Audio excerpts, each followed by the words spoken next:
1장. 자, 오늘 1장을 끝내고 2장 조금 중간까지 갈 수 있을 것 같아요. 1장 18절 말씀부터 22절까지 한번 볼게요. 17절 말씀부터 16절부터 보도록 할게요. 16절부터. 나는 여러분에게 들러서 마케도니아로 갔다가 마케도니아에서 다시 여러분에게로 와서 여러분의 도움을 받아서 유대로 갈 작정이었습니다. 내가 이런 계획을 세운 것이 변덕스러운 일이겠습니까? 또는 내가 육신의 생각으로 계획을 세우기를 아니요 하려는 속셈이면서도 하고 계획을 세우는 것이겠습니까? 하나님께서는 신실하십니다. 따라서 우리가 여러분에게 하는 말은 하면서도 동시에 아니요 하는 것은 아닙니다. 나와 실로아노와 디모데가 여러분에게 선포한 하나님의 아들 예수 그리스도께서는 예도 되셨다가 동시에 아니요도 되신 분이 아니었습니다. 그리스도 안에는 예만 있을 뿐입니다. 하나님의 모든 약속은 그리스도 안에서 예가 됩니다. 그러므로 그리스도 말미암아 우리는 아멘하면서 하나님께 영광을 돌리는 것입니다. 우리를 여러분과 함께 그리스도 안에 튼튼히 서게 하시고 또 우리에게 사명을 맡기신 분은 하나님이십니다. 하나님께서는 또한 우리를 자기의 것이라는 표로 인을 치시고 그 보증으로 우리 마음에 성령을 주셨습니다. 막 되게 예하고 아니요하고 막 되게 많이 나오죠. 여러분, 살아가다 보면은 우리 삶에 변수가 항상 나옵니다. 그죠? 여러분이 예상하지 않았던, 여러분이 계획하지 않았는데 벌어지는 일들이 참 많이 있습니다. 바울이 오늘 이 본문의 말씀을 통해서 말하는 것은 하나님께서 주시는 그 메시지는 어떤 일시적인 상황이나 우연에 의해서 조정되거나 변화되는 것이 아니라는 것을 이야기를 하고 있습니다. 여러분 생각 한번 해보십시오. 예수님이 전해준 메시지 가운데 여러분 생각하기에 이거는 부정적인 거야, 이거는 분명히 예수님이 아니요라고 말하는 건데 예라고 말한 거야 라고 생각되어지는 그런 것들이 있습니까? 바울은 예수님의 메시지 가운데서 부정적인 측면은 있을 수 없다고 이야기하는 거라는 거죠. 우리 삶 가운데 벌어진 일 가운데 부정적인 일이라는 것은 하나님께서 미리 계획해 놔가지고 부정적인 일이 만들어지는 것이 아니라 하나님의 계획 가운데서 그것이 이루어져 나가는 것이라는 걸 바울이 이야기하고 있는 거예요. 그렇기 때문에 우리 삶 가운데서 많은 변수가 있겠지만 그 가운데서 어떻게 대처할 것인지, 왜냐하면 바울이 가겠다고 하고 못 가고 계획이 변경되니까 좀 뒤에서 보겠지만은 고린도에 있는 교회에 있는 제자들이 바울에 대해서 공격을 하는 거예요. 너무나 이 사람은 신뢰가 안 간다, 이 사람은 변덕쟁이다, 자기 마음대로 한다, 그런 내용들이 많이 나왔다라는 겁니다. 여러분, 한번 질문 하나 더 던져볼게요. 살아오면서 여러분이 계획한 대로 되는 일이 더 많습니까? 계획하지 않은 일들이 일어나는 경우가 더 많은 것 같습니까? 어떤 게 더 많은 것 같아요? 나는 계획한 대로 된 일이 더 많다 하면 손 한번 들어. 나는 계획한 대로 거의 다 됐다. 아니면 계획한 대로 되는 것보다는 계획하지 않은 일들이 더 많이 일어난다. 대부분 그래요. 교회를 이렇게, 저도 교회를 섬기고 또 인도하면서도 계획을 세우는데 계획대로 되는 경우가 거의 없는 경우가 더 많아요. 제자로 살아가는 것하고 결국 믿음을 가지고 살아가는 것하고 믿음을 갖지 않고 믿음 없이 살아가는 것하고 차이는 언제 드러나는지, 계획이, 내가 세웠던 계획이 변경되었을 때, 불가피하게 또 변경을 해야만 했을 때, 그때 반응을 보면은 그 사람의 믿음이 어디에 있는지를 알 수가 있습니다. 예를 들어 여행을 가려고 했어요. 여행을 가려고 하고 어떤 좋은 일에 대해서 여행을 가려고 하고 계획을 다 세웠는데 갑자기 막 비가 내리고 천둥번개 치면서 갑자기 못 가게 됐어요. 그럼 여러분들 어떤 생각 들겠습니까? 어떤 생각 들 것 같아요? 뭔가 여행을 가려거나 어디를 가려고 했는데 막 비가 내리고 천둥번개가 치면서 그 여행이 못 가게 됐어요. 그럼 어떨 것 같아요, 여러분? 드는 마음 뭐예요? 속상하다. 또 화가 나고 또 어떤 일이 벌어질 것 같아요? 하나님이 가지 말라는 사인인가 보다. 계획이 내가 생각했던 계획대로 되지 않고 계획이 변경되었을 때 쉽게 들어오는 것은 어떤 비참함이라든가 실망이라는 것을 우리가 경험하기도 하지만, 또 아울러 예수님 안에 있는 우리들이 경험해야 되는 것이 있다면은 그것은 예수님 안에서의 계획 변경이라면 그것은 더 좋은 결과로 나를 이끌어간다는 그런 확신이 우리한테 있어야 한다는 것이 이 바울이 말하는 겁니다. 바울이 그런 이야기를 하고 있는 거예요. 그러면서 그런 것들을 좀 뒷받침할 수 있는 게 무엇인지, 내가 예상하지 않았지만은 내가 예상하지 않았던 일들이 벌어질 때 그때 어떤 반응하는지에 대해서 21절 다시 나오는데요. 바울이 얘기합니다. 20절부터 하나님의 모든 약속은 그리스도 안에서 예가 됩니다. 하나님이 우리에게 주신 모든 약속은요, 예수님 안에서 예가 된다는 거예요. 그러므로 그리스도로 말미암아 우리는 아멘 하면서 하나님께 영광을 돌리는 것입니다. 우리를 여러분과 함께 그리스도 안에서 튼튼히 서게 하시고, 하나님이 우리를 또 여러분과 바울과 그 고린도 교회에 있는 제자들을 함께 하나님 그리스도 안에서 튼튼하게 세웠다고 이야기를 하고 있습니다. 그리고 또 나오는 것은 또 우리에게 사명을 맡기신 분은 하나님이십니다. 하나님께서는 또한 우리를 자기의 것이라는 표로 인을 치시고 그 보증으로 우리 마음에 성령을 주셨습니다. 우리가 하나님이 모든 걸 인도하고 계시다, 하나님이 모든 것을 컨트롤하고 계신다는 것을 믿을 수 있는 근거로서 세 가지를 제시하고 있는 겁니다, 바울이. 첫 번째 뭡니까? 그리스도 안에서 우리를 튼튼하게 세우셨다는 겁니다. 세우심. 두 번째는 우리를 자기의 것으로 인을 치셨다. 세 번째는 보증으로 성령을 주셨다. 이 세 가지를 이야기하고 있습니다. 세우심이라는 것은 다른 말로 말하면 기름 부음이라는 말로 설명할 수가 있어요. 기름 부음. 여러분, 기름 부음이 뭡니까? 성경 많이 봤죠? 언제 기름 부읍니까? 성경에서 왕을 세울 때, 또 선지자를 세울 때, 또 언제 기름을 부었어요? 제사장에게, 또 언제 부었어요? 지금 여러분이 했던 부분이 나오는 부분이 있는데요, 출애굽기 28장 볼게요. 출애굽기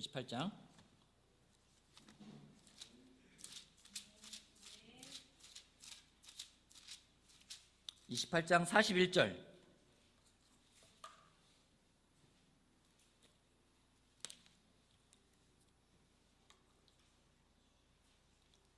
제가 읽어볼게요. 출애굽기 28장 41절. 너의 형 아론과 그의 아들들에게 그것을 입히고 그들에게 기름을 부어서 제사장으로 세우고 그들을 거룩히 구별하여 나를 섬기게 하여라 라고 나와 있습니다. 어떠한 사람을 세워서 그 사람에게 어떤 역할을 맡길 때 기름 부음이 나오는 게 있고요. 또 한 가지는요, 출애굽기 40장에 나오는데요, 출애굽기 40장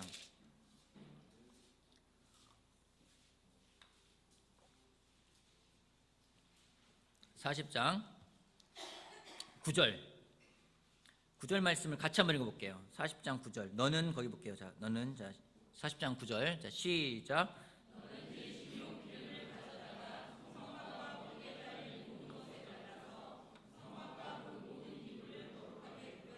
네. 기름 부음은 두 가지로 있는데, 첫 번째는 사람들에게 부어서 그 사람을 세우고 그 사람에게 특별한 역할을 맡길 때 세우는 게 있고요. 또 한 가지는 성막에다가 뿌려서 성막을 언급할 때 기름 부었다라는 얘기를 합니다. 출애굽기 두 번 나오지만은 여러분이 아시는 것처럼 많은 구약에 있는 역사나 예언자들을 보게 되면은요, 사사들, 예언자들, 왕들에게는요 기름을 부어가지고 왕으로 세웠습니다. 여러분, 그 사람에게 기름을 부어가지고 세우는 목적이 뭐예요?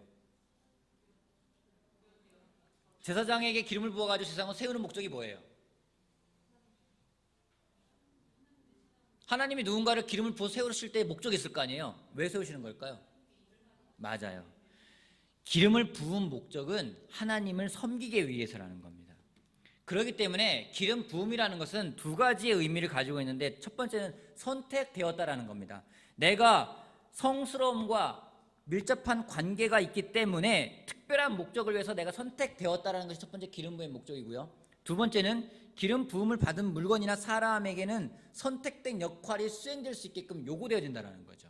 제사장에게 기름을 부었기 때문에 제사장으로 세워졌고, 그런 제사장에게는요 제사장의 임무에 맞는 역할이 수행되어지는 것을 요구되어진다는 겁니다. 예수님도 마찬가지로, 여러분들 아시겠지만 예수님이 구약에서 마찬가지로 특정한 미니스트리를 맡으셨어요. 그게 예수님이 말씀하신 게 누가복음에 나오는데, 누가복음 4장 볼게요. 누가복음 4장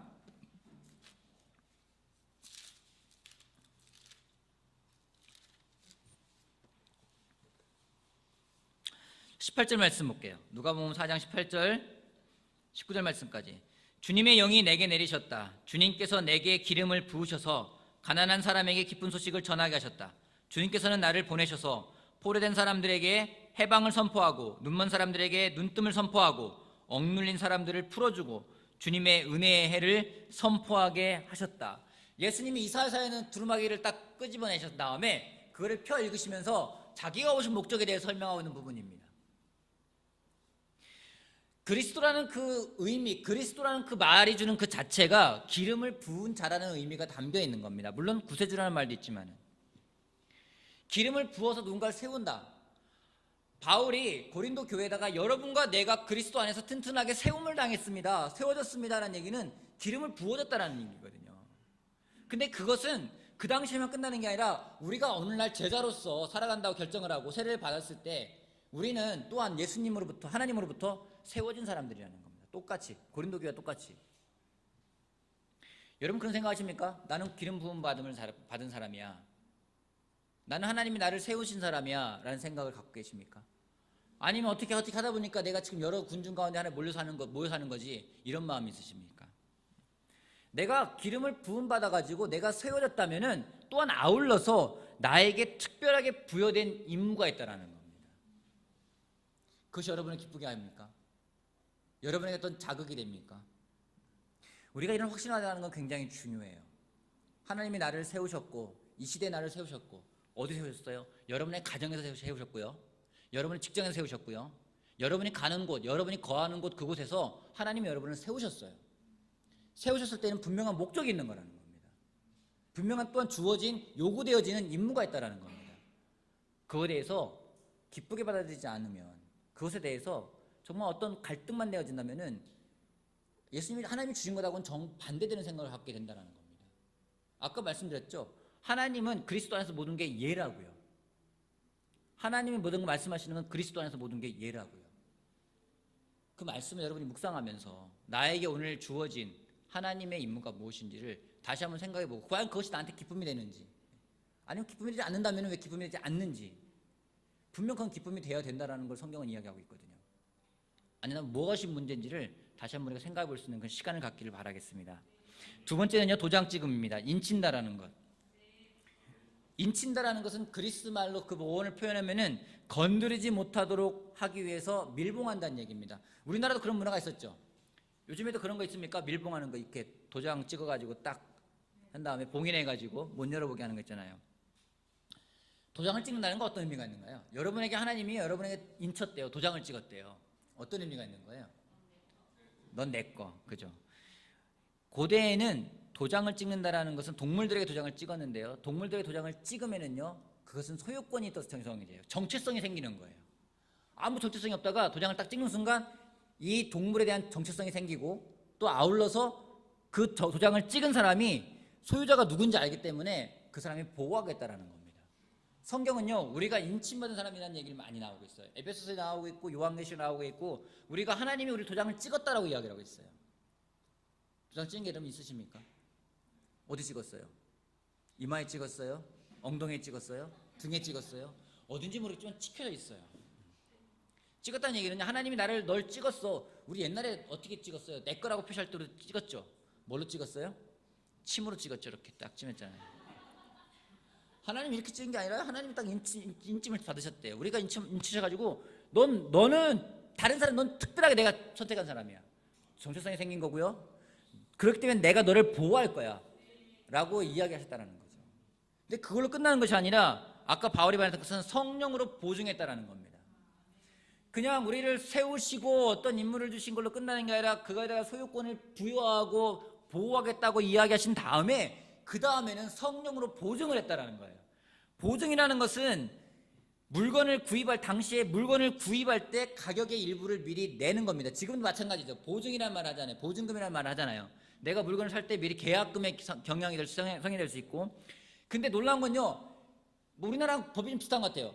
내가 보증하겠다고 보증금을 딱 내는 순간 그 물건에 대해서 법적인 권리가 생긴다는 겁니다. 하나님이 성령으로 보증을 했다는 얘기는요, 우리와 하나님과의 관계에 있어서 하나님이 나에 대해서 법적으로 권리를 가져가겠다는 거죠. 근데 놀라운 게 뭔지 아십니까? 보증금으로 뭘 주셨어요? 성령. 근데 성령이 누구예요? 하나님이에요. 하나님 스스로를 보증으로 내놓으신 거예요. 그게 무슨 의미가 있습니까? 그러기에 그런 거예요. 야, 예를 들어서 민호 형이 있는데 민호 형을 제가 보증을 했어요. 뭘로 보증해요? 제 돈으로 보증하는 게 아니라 돈이 많이 없기 때문에 나로 보증을 했어요. 그리고 내가 보증할게. 보증이 뭐야? 나야. 이랬어요. 그 다음에 제가 못할 것 같아. 빠져나올 수 있을까요? 나를 걸었기 때문에 그 보증은 보증의 단계, 그냥 우리가 말하는 그냥 보증이라는 개념을 넘어선다라는 거죠.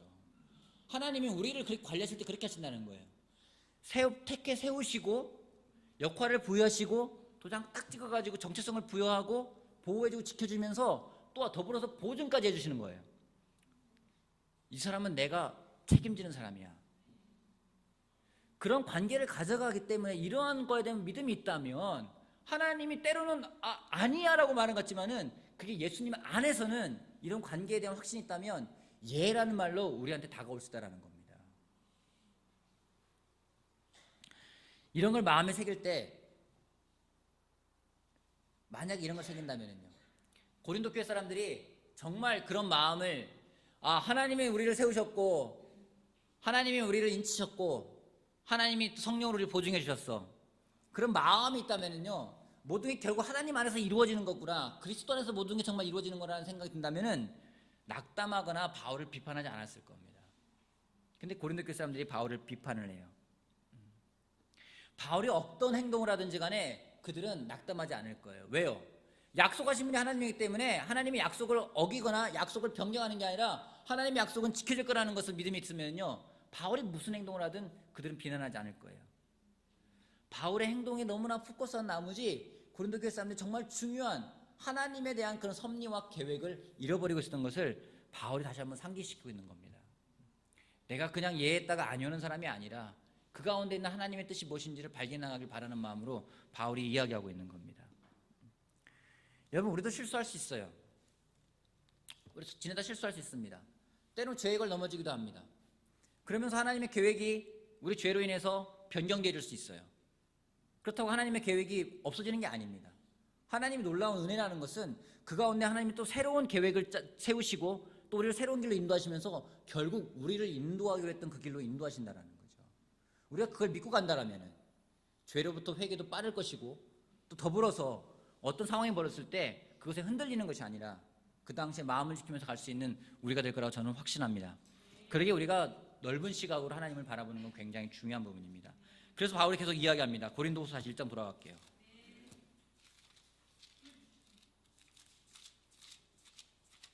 고린도서 1장 22절부터 볼게요.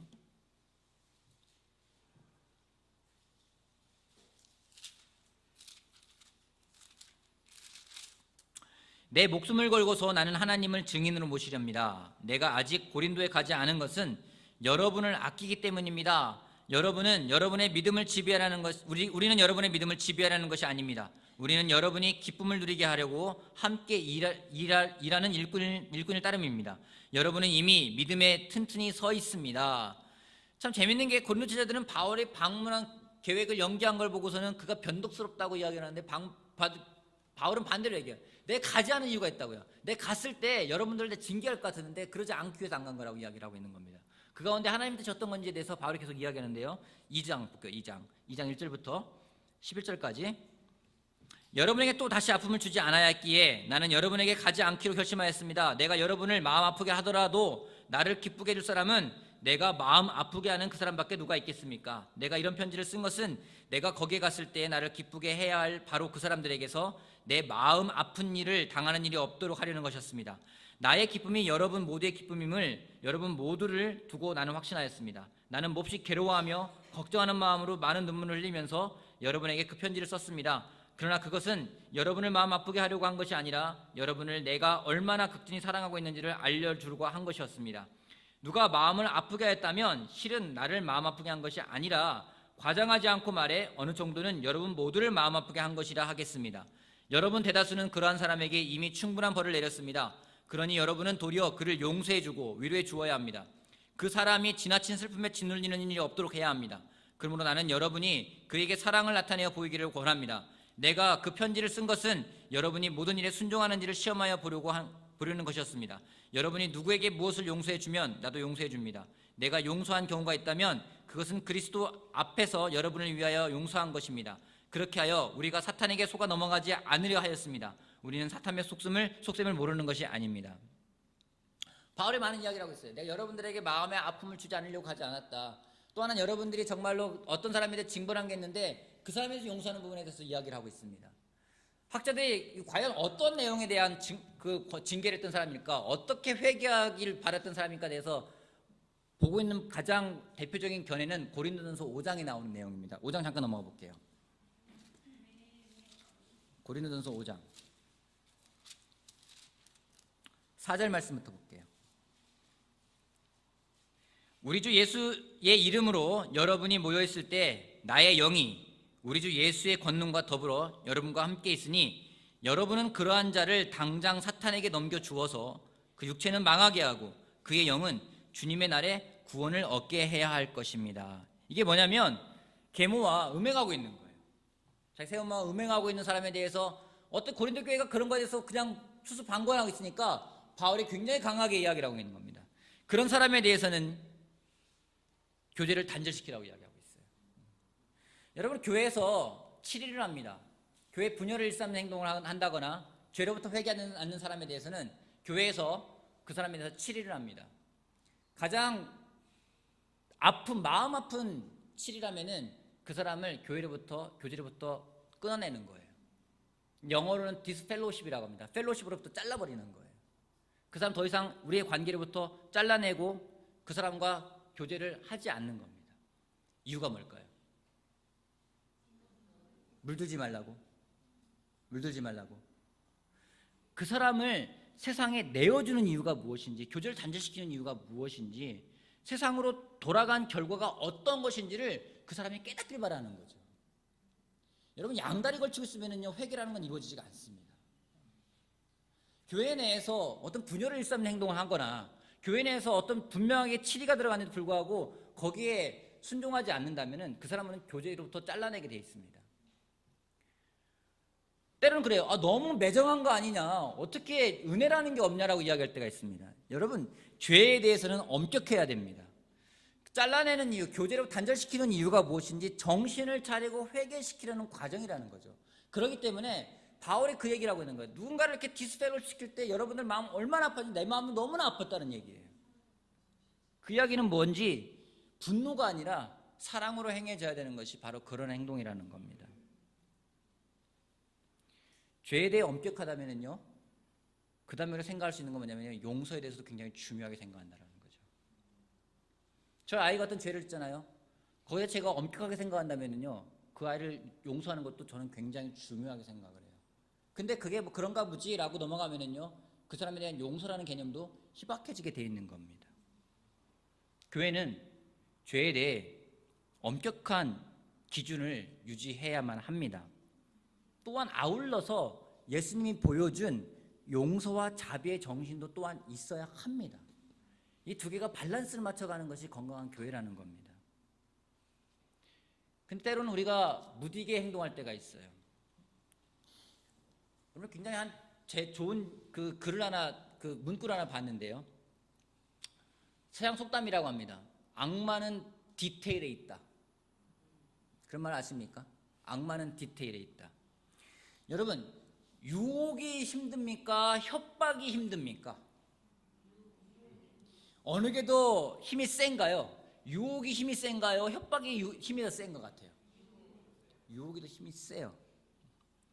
어떤 때는 막 이를 악물고 내가 싸우겠다, 내 믿음을 지키겠다고 하지만은요, 요즘에 봄이 되면서 많은 사람들이 그렇게 느낄 때가 있습니다. 갑자기 막 우울하고 외로운 거예요. 그러면 마음이 확 무너질 때 있잖아요. 그죠?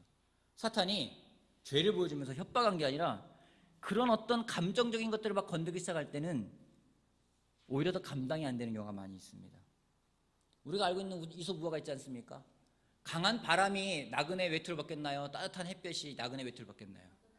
따뜻한 햇볕이 나그네 외투를 벗겼어요. 여러분, 이 이솝우화는 놀라운 지혜면서 사탄도 이 지혜를 너무 잘 알고 있어요. 그러기에 막 강하게 바람을 불어가지고, 여러분 정말로 교회가 언제 건강한지 아십니까? 외부에서 핍박이 들어오잖아요. 교회는 건강해져요. 근데 언제 교회가 망가지는지 아십니까? 외부에서부터 많은 유혹들이 와요. 좋아 보이는 것들이 많이 들어와요. 그때는 마음에서부터 빗장이 풀리게 돼 있는 겁니다. 비가 옵니다. 소나기가 와요. 여러분이 가야만 되는 소나기가 막 내려요. 어떻게 합니까? 우산을 준비하던가 아니면 소나기는 피해가라고 피하든가 아예 시도를 안 할 겁니다. 그죠? 근데 비가 올 듯 말 듯 올 듯 말 듯 막 와요. 가랑비라고 하죠. 막 걸어갑니다. 가랑비니까 괜찮겠지. 근데 가랑비에, 그쵸, 저는 좀 표현을 좀 과하게 합니다. 가랑비에 속옷 젖는다. 가랑비 옷이 다 젖어버렸어요. 그럼 어떻게 합니까? 이왕 베린 몸 계속 가지 뭐. 가버리는 거예요. 소나기가 내리면은 그 비를 안 맞았을 텐데, 뭔가 준비했을 텐데, 가랑비니까 괜찮겠죠 나갔다가 다 젖어버린다는 겁니다. 여러분, 사탄이 우리를 그렇게 공격한다는 거예요. 한눈에 큰 덩치 큰 걸로 확 우리를 위협하면서 우리를 공격하지 않는다는 겁니다.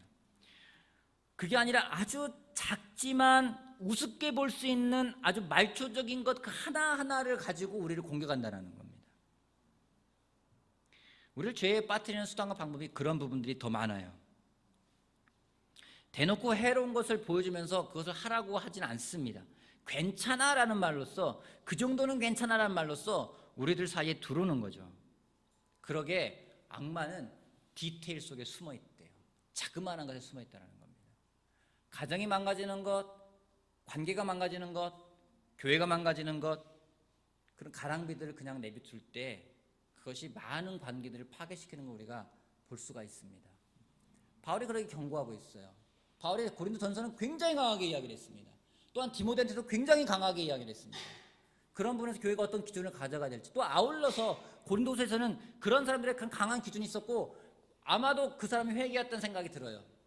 그 사람이 회개하고 너무나 마음 아파하고 용서를 빌기에 다시 그 사람을 맞아들이는 그런 마음에 대해서, 회개가 있을 때 용서가 있는 것이 얼마나 더 중요한지를 바울이 아울러 이야기하고 있는 겁니다.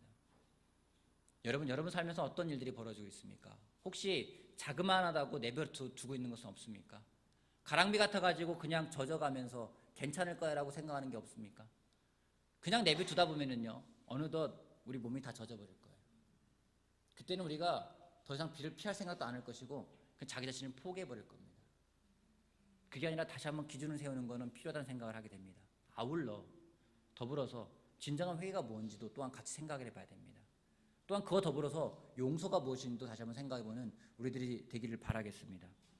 그러게 바울이 이야기하는 겁니다. 바울은 고린도 교회를 계속 흔들어 깨우고요, 고린도 교회도 어떤 부분은 반응하고요, 서로가 서로를 깨우고 서로가 서로 흔들어서 지키는 것은 그런 데 목적이 있다는 겁니다. 바울이 구구절절히 자기 이야기를 했어요. 막 여기서 보면 저도 읽으면 헷갈렸어요. 뭐 예했다가 아니오하고 아니오했다가 예하고 뭐 그런 거 아십니까? 아니라는 얘기예요. 하나님 안에서는 그 모든 것들이 온전하게 이루어지기 때문에 하나님께서 믿음을 지키는 게 중요하고, 그 믿음 가운데 우리가 가져가야 될 용서와 화해 더불어서 그 전에 있었던 엄격한 기준에 대해서도 다시 한번 생각해 보길 바라는 것이 바울이 하는 말입니다. 이런 일들은 지금도 벌어지고 있는 내용들이에요. 우리 직장에서 벌어지고 있고요, 가정에서 벌어지고 있고요, 또 교회에서 벌어지고 있는 내용들입니다. 여기에 우리가 다시 한번 성경적인 기준을 가지고 올바르게 가져갈 수 있는 우리 모두가 된다면 하나님이 정말로 우리에게 주시겠다는 그 은혜, 그것이 무엇인지를 알게 될까 저는 확신합니다. 여러분, 다시 한번 정리하겠습니다. 하나님이 여러분을 세우셨습니다. 여러분을 그냥 세운 게 아니라 튼튼하게 세우셨어요. 예수 그리스도 안에서. 그리고 세우면서 여러분들에게 주어진 목적이 있습니다. 삶의 목적이 있습니다. 더불어서 그냥 그걸로 끝난 게 아니라 하나님이 도장을 딱 찍어줬어요. 아무도 건들지 마. 얘 내 거야. 내가 보호할 거야. 그리고 그 말로만 하신 게 아니라 삶으로 직접 성령을 보내셔서 우리에게 보증해 주셨습니다. 여러분, 그러기에 우리가 낙담할 필요가 없다는 겁니다. 그러기에 우리가 실망할 필요가 없다는 거죠. 그리스도 예수 안에선 모든 게 예가 되기 때문에요. 그와 더불어서 정말 다시 한번 하나님과 나와의 관계 속에서 나를 망가뜨리고 있는 것이 무엇인지, 내가 정말로 놓치고 있는 건 무엇인지, 나에게 가랑비가 무엇인지를 다시 한번 생각해보며, 그런 부분이 있다면 다시 한번 우리 마음을 돌이키고 회개하고, 또 주변에 그런 사람이 있다면 돌이킬 수 있게 도와주고, 돌이켰을 때 다시 한번 예수님의 사랑과 용서가, 자비가 그 가운데 함께할 수 있는 우리 모두가 되길 바라겠습니다. 우리 모두 이미 그걸 경험했습니다. 세례를 받을 때, 성경을 공부할 때, 때로는 교회에서 멤버로 지내면서도 경험했습니다. 그런 부분들을 더 지켜나갈 수 있는 우리가 되길 바라겠습니다. 마치겠습니다.